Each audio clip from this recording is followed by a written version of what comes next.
All right, students, on Thursday, today, September 10th, you will know that interdependence occurs among living systems and the environment, and that human activities can affect these systems. Students will understand how many organisms may be able to develop adaptations to survive in changing environments and identify specific examples related to specific ecosystems. Students will be able to write using newly acquired basic vocabulary and content-based grade level vocabulary. So it's all about variation today. All about variation today. And we cannot talk about variation without bringing up this guy. Let me make sure I got him. Okay.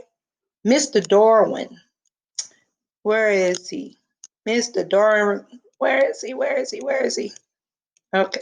Well, don't have a picture of him, but yeah. Talking about Charles Darwin here, natural selection. Importantly, Darwin didn't just propose that organisms evolve.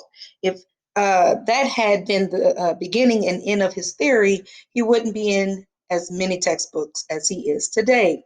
So Darwin talked about natural selection, and in a later assignment, you'll see I go into full detail about natural selection and Darwin's finches and the Galapagos Islands, and talking about those lizards and what have you, and those different variations and traits. Okay, so we are going to go here to variation of organisms and adaptations. But let me back up really quickly. I just want to kind of click here just to show you what you're going to be doing on Thursday. Okay, so on Thursday, be sure, click here. You need to watch this video because this video will be going with this warm-up. Remember, you have to click on the video. It says must view the item. Once you finish watching the video, you're going to use that knowledge, and you can go back to the video if you need to, and you're going to answer this question. Once you're done here, you have a short-term, long-term environmental change reading passage and question to follow. Once you're done there, notice right here it says environmental changes choice board, 2 grades. You have 2 grades here. 2 grades. So you're going to follow those instructions. You're going to complete that choice board. Those assignments that you complete will automatically generate themselves to the grade book, and you're going to be fine, right? So let's go back to Texas Gateway. This right here, variation of organisms and adaptations. Get familiar with this picture here because you're going to see it again, promise you. Look at this image. What similarities and differences in appearance do you notice? In every population, there is a variation of traits. In other words, not all organisms in a population are exactly the same. I'm going to actually share this link with you so that you can go in and do all of the interactive activities, because when we do the direct instruction like this, for whatever reason, it doesn't want to play on this on your end. I can hear it, but you won't be able to hear it. So you're going to look at this video right here, just as with the butterfly population, this butterfly population right here. In every population, there is variation of traits.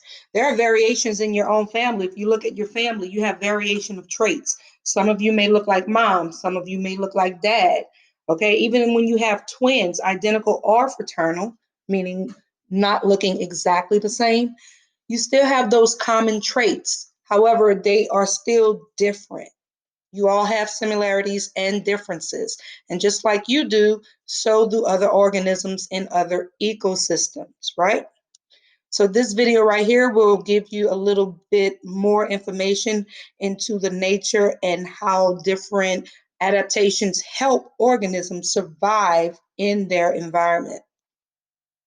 Adaptations can be structural or behavioral. Camouflage is an adaptation, and camouflage can help organisms to survive because it helps protect them from their prey, or should I say predator, because they are the prey. All right. There's Charles. There he is. Well, that's a younger picture of him. You'll see an older picture in the other slides that I have later in the week. So Charles Darwin, once again, he is the father of evolution, as they say. Remember, you are going to have this link. You're going to click here on this link and do the reading of all of his travels over the 5 years that he did his travels.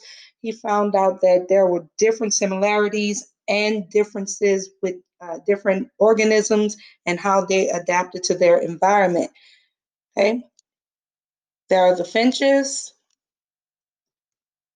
And then here is another interactive exercise. It's a natural selection in action. So you would just pretty much just play with this. And it says a bird eats beetles that have two variations of color, green and brown.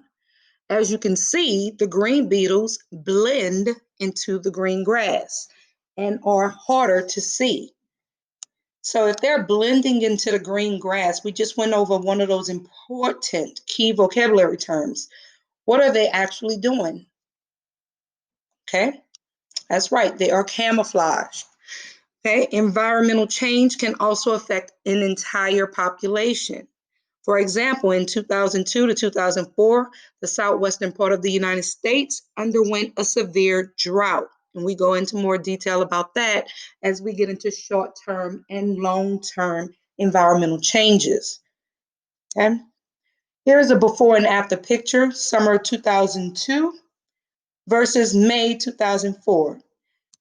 Okay, and of course you can enlarge that and make your own observations. When you do your notes and in the discussion, I want you to make sure you give me detail about that picture, because if you can explain it to me, then you're going to be able to explain it on the test with no problem.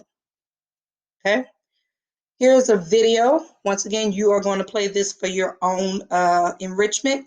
Effects of environmental changes on organisms and populations. Please be mindful. It is important to remember that organisms cannot change on their own to survive in a changing environment.